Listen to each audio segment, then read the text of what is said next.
It is time for America to take the next steps. Today, I announce a new plan to explore space and extend a human presence across our solar system. We'll make steady progress. One mission, one voyage, one landing at a time. NASA is going back to the future. It is preparing for people to venture back to the moon, on to Mars, and eventually to the worlds beyond. Before we can return to the moon, NASA needs to prospect for resources on the surface that can be used to support astronauts living on lunar bases. A fundamental resource is oxygen, which can be used for air and rocket propellant, so we don't have to carry everything with us. So how do we start locating these resources? Astronomers use the Hubble Space Telescope's sharp eye to look at a unique location on the moon that could provide materials for future astronauts. Part of Hubble's lunar prospecting was to look at 2 Apollo sites where astronauts found titanium oxides, a potential resource for oxygen. So Hubble vision, with its ultraviolet eyes and its massive, if you will, light gathering capabilities, offering resolution at the moon at the scale of half a soccer field, that's better than most of our planetary orbiters achieve in these kinds of methods. So Hubble combines high-resolution vision, imaging as we call it, with this new ultraviolet unexplored part of the spectrum to look for these unique materials. Hubble took images of the Apollo 15 and Apollo 17 landing sites in ultraviolet and visible light. When viewed, the Apollo 17 site was the most unique site for a comparison with the Aristarchus Plateau, which Hubble also viewed.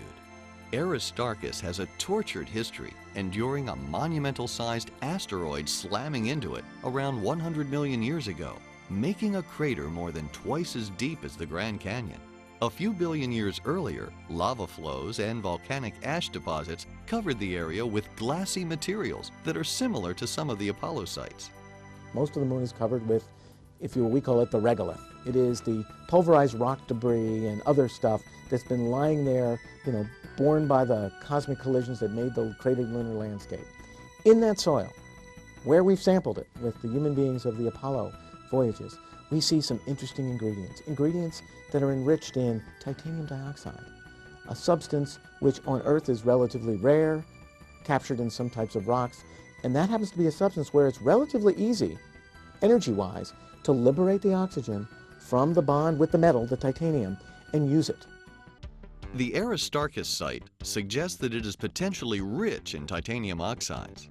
NASA will next look at other lunar areas that may be good places to go for these resources. However, the moon has as much surface area as the continent of Africa. What we have looked at so far would be about the size of a huge ranch in Montana. Hubble has opened our eyes to the beginnings of prospecting the moon's rich and diverse landscape. The telescope's observations are blazing a trail for future expeditions, such as NASA's Lunar Reconnaissance Orbiter, planned for 2008.